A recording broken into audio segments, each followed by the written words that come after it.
महाराज, आपकी लंका और हमारी जनकपुरी के बीच में जो 100 योजन का समुद्र फैला हुआ है, उसके कारण हम आप तक ये संदेश नहीं पहुंचा पाए। इसके लिए हम क्षमा प्रार्थी हैं। जब कोई ऐसा चतुर मंत्री नहीं था तो इंद्र को देना था, या नहीं तो पवन को देना था, या नहीं तो समुद्र में बहा देना था। समुद्र खुद चलकर मेरे घर देने आता। अब हुआ जो सब ठीक हुआ। अब तो पहले यह बतला कि कहाँ है धनुष और कहाँ है जानकी। धनुष को तोड़कर तेरे मत को जाने। जय शिव की, जय शंकर की, जय शंकर की, जय शंकर की। महाशय, अपने क्रोध को थोड़ा शांत कीजिए और कृपा कर मुझे अपना परिचय दीजिए। ये कौन मूर्ख है जो मेरा नाम जानता नहीं जानता है तो सुन ले। पुलक प्रशंसक, विशर्वत का छाया, कुंभकर्ण का भाई, मेघनाथ का पिता, लंकाधिपति राजा रावण मेरा नाम है।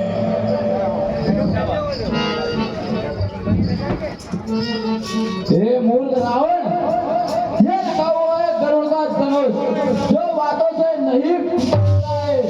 अरे तुम तो बकवास करते हो। तुम्हारे इन विचारों को तुम तो मुझे बड़ा ही घमंडी राक्षस दिखाई पड़ते हो। मेरे मुझे दंड सेने की खंड खंड पढ़ाई गए। ब्रह्मांड होते काल गिनो कौन, परम प्रचंड नाव खंड खंड में, परम प्रचंड नाव खंड खंड में, दे दो देदी के प्रताप मार्कंडल देत देत देत देत दंड खंड नाथ भयो, सूर्य चंद्र इंद्र मानो मोने। यानी कि मैंने अपने उस दंडों से जगत को खंड खंड देखकर वो काल भी ब्रह्मांड से भाग गया। और मेरा तीक्ष्ण प्रताप नौ खंड में अखंड भेद रहा है। जिस प्रताप को देखकर सूर्य भी मोहन डरता है। मैंने कुबेर को दंड देते देते दृढ़ कर डाला है। मैंने छत्री के समान सुमेरु पर्वत को उठा लिया है। तो यह शिव का पुराना धर्म, उठाने में क्या इनकार, जिसकी तो शिव जी की प्रशंसा करते हैं। अरे मूर्ख रावण, ये रखा हुआ है शिव का पुराना धनुष। बिना जाने इसे बड़े ब्रज का सहारा लेकर अरे तू इसकी गुरुवाई को नहीं जानता है। अरे तू इसकी गुरुवाई को नहीं जानता है और सुनता है। इससे तू बड़ा ही मूर्ख प्रतीत होता है। अरे तूने अपना गर्व गंवाने को ये धनुष तोड़ने का विचार है। क्योंकि जो बल से बढ़कर बातें करते हैं, अरे जो बल से बढ़कर बातें करते हैं वो तो एक बल के वाही का एक शीश कौन धरी, सारा जगत सरसों के समान।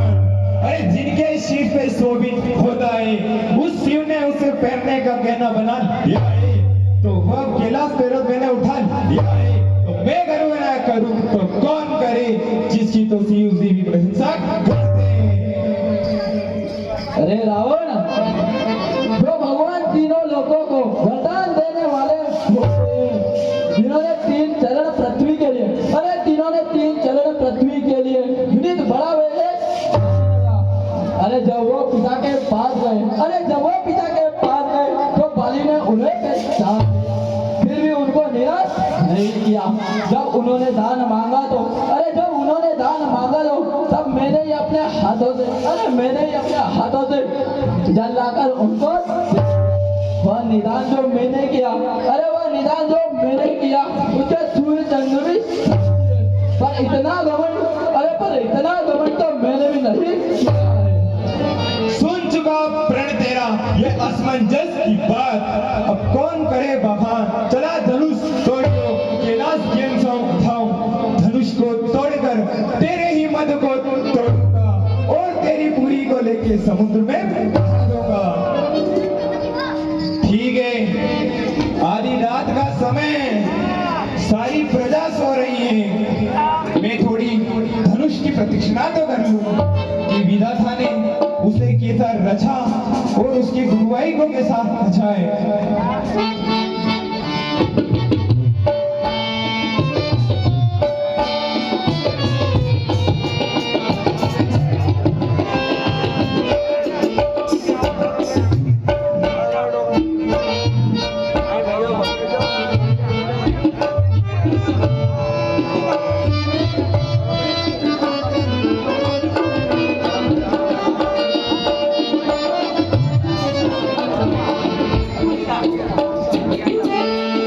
रात का समय हो रहा है और प्रजा सारी सो रही है। तुम इस शिव धनुष के पास क्या कर रहे हो? ये कौन मूर्ख है जो आधी रात को भी मच्छर की तरह भन भन कर रहा है। हे रावण, मैं तुमसे मित्रता करना चाहता हूँ। आधी रात के समय मैं किसी से मित्रता नहीं करता। रावण, मैं तुमसे हाथ मिलाना चाहता हूँ। मैंने कहा ना, आधी रात के समय में किसी से हाथ नहीं मिलाता हूँ। हे मूर्ख रावण, मैं तुमसे युद्ध करना चाहता हूँ। आधी रात के समय मैं किसी से युद्ध नहीं करता हूँ। अरे देखो देखो सभा के लोगों, इसने कैलाश एक हाथ में आया था और वह कैसे नाक रखता है, बीसों भुजाओं ताल के समान। अरे बीसों भुजाएं ताल के समान धनुष चलाती है, पर धनुष को संयोग प्रकार से, अरे धनुष को संयोग प्रकार से समझने पर भी एक पल भी नहीं गिरता है। अतः हमने निश्चय कर लिया, अतः हमने निश्चय कर लिया कि शिव की पताका को तोड़ना है। हे रावण,